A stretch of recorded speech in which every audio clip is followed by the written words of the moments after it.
Que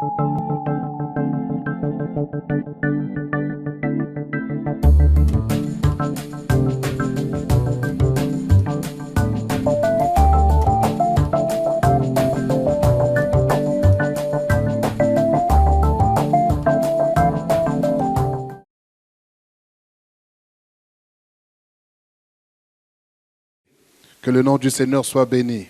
Et ce soir, c'est notre premier soir, c'est l'introduction. Donc je ne pense pas pouvoir être long ce soir, mais je voudrais introduire le thème parce qu'il faudrait que nous comprenions de quoi il s'agit exactement. Amen. Et pour les lecteurs de la Bible, par rapport au thème, Église, lève-toi, prends ton lit et marche, nous connaissons donc la référence biblique dans le livre de Jean au chapitre 5, du verset 1er au verset 16. J'en ferai la lecture. Mais je ne veux pas développer ce texte, mais je voudrais simplement saisir l'image de ce personnage dont il est question dans ce texte pour parler de l'Église, l'état de l'Église actuelle. Frères et sœurs, la Bible nous dit que l'Église est un corps, n'est-ce pas? Et scientifiquement parlant, le corps est composé de 3 parties majeures. La tête, le tronc, et ce qu'on appelle les membres. Nous sommes d'accord? Il y a la tête, le corps, ou du moins le tronc, et les membres. Et l'Église, la Bible nous dit que Jésus-Christ est la tête de l'Église, n'est-ce pas? Et l'apôtre Paul nous dit que nous sommes les membres du corps du Christ. Et là, l'apôtre Paul dit encore que l'Église est la colonne et l'appui de la vérité. Donc, la colonne vertébrale se trouve dans quelle partie du corps? Dans le tronc. Donc le tronc, c'est là où se trouve la colonne vertébrale. Donc c'est là, frères et sœurs. Ça c'est l'image de l'église locale. L'église locale est l'image de ce tronc-là. Et autour de l'église locale, il y a les membres. Vous me suivez? Et autour de ce membre, de ce tronc, il y a les membres. Les pieds, les mains, les doigts, ainsi de suite. Je continue. Si vous remarquez bien avec moi, c'est au niveau du tronc que se trouvent la plupart des organes vitaux. Le cœur, le poumon, le foie, le rein. C'est quoi, la rate? C'est ça. Rate, puis il y en a 5, non? C'est ça. Hein? Oh, vous êtes là? On reprend le cœur, le poumon, la rate, le foie et les reins. Pas les intestins. Les 5. Et si vous regardez avec moi, le psaume 133, la Bible nous dit qu'il est doux et agréable pour des frères de demeurer ensemble. Car c'est là où le Seigneur envoie la vie et la bénédiction. Frères et sœurs, c'est là, on nous dit là, c'est là, dans ce corps-là, c'est là où il y a le rassemblement des membres. C'est là où le Seigneur envoie la vie et la bénédiction. Bénédiction signifie bénir. Bénir signifie mettre à la disposition d'une personne les éléments dont il a besoin pour accomplir ce pourquoi il a été appelé.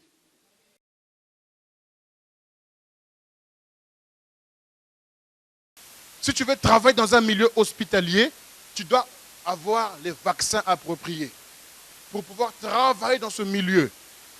N'est-ce pas? Et avec le Seigneur aussi, pour pouvoir travailler dans le ministère, pour faire l'œuvre de Dieu, tu dois recevoir des vaccins. Le vaccin contre le rejet, le vaccin contre l'abandon, le vaccin contre le découragement, le vaccin contre les accusations, le vaccin contre la rage. Tu dois avoir tous ces vaccins-là. C'est pour cela que tu dois d'abord être exercé. Comme David a dit, l'Éternel exerce mes doigts à la bataille, mes mains au combat. Il exerce, il prépare, il forme. Il entraîne mes doigts à la bataille et mes mains au combat. Pourquoi? Parce que le Seigneur veut élever David. Il sait qu'il aura à faire face, en tant que roi, à d'autres nations. Il faut qu'il exerce, il faut qu'il prépare, il faut qu'il vaccine. C'est pourquoi durant ton parcours, il y a des gens qui t'abandonnent. Comment tu réagis? Directement sur le lit. Ah. Ah.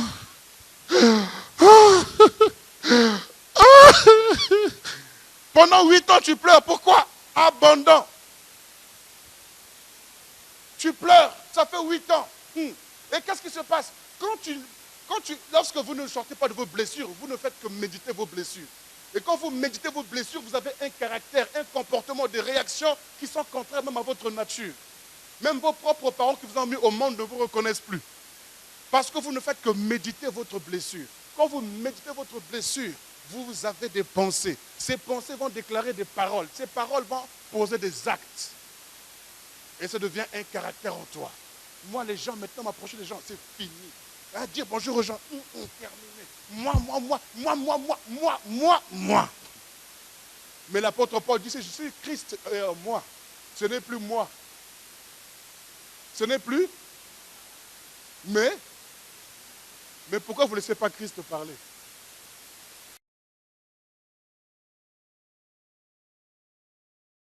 L'Éternel renouvelle leur force. Même si tu m'as blessé, je renouvelle mes forces. Même si tu me mets à terre, je renouvelle mes forces.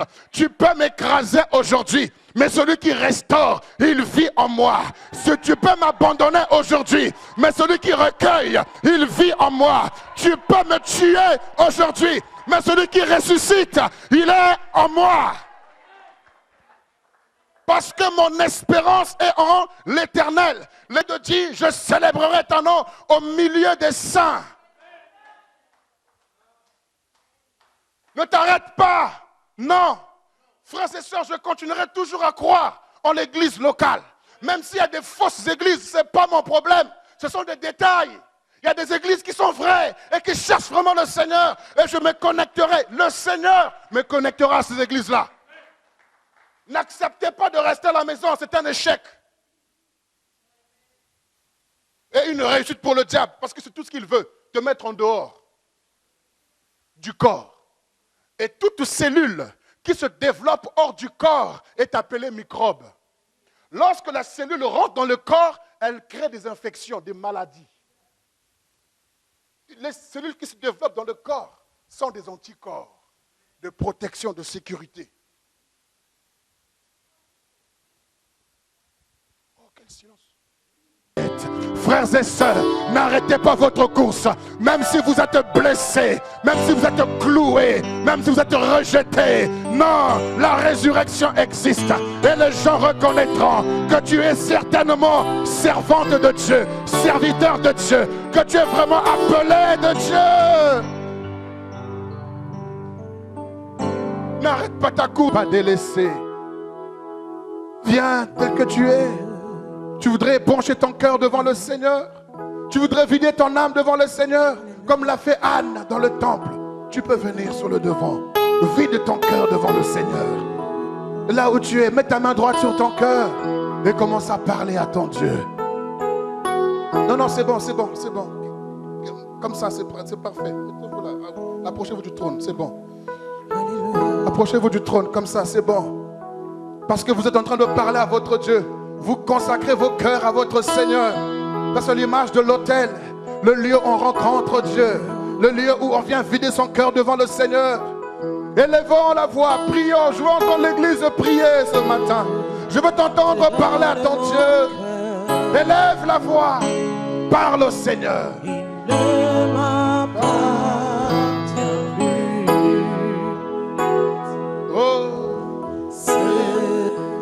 C'est le meilleur.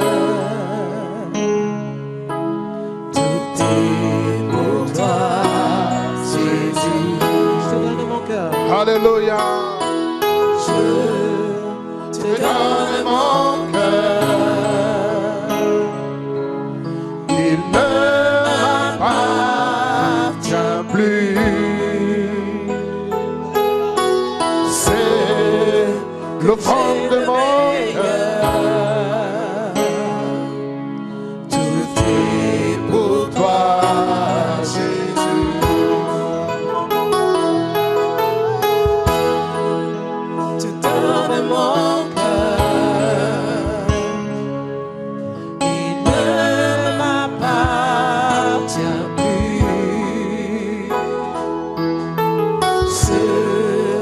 que j'ai de meilleur. Tout est pour toi, Jésus. Un parfum. On va leur montrer comment on marque le but. Alléluia. Sœur Cathy, on va leur montrer comment il faut marquer le but. Alléluia. Io lele. Io lele. On y va. Zamena maleki bango. On y va. Il a marqué le but. Par Jésus. On y va. On y va. Hey. Io lele. Par Jésus. Zamena maleki bango. Pio, pio. Zamena maleki bango. Par Jésus. Io lele. On y va. Io lele. Par Jésus. Zamena maleki bango. On y va, pio. Par Jésus.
Alléluia. Alléluia.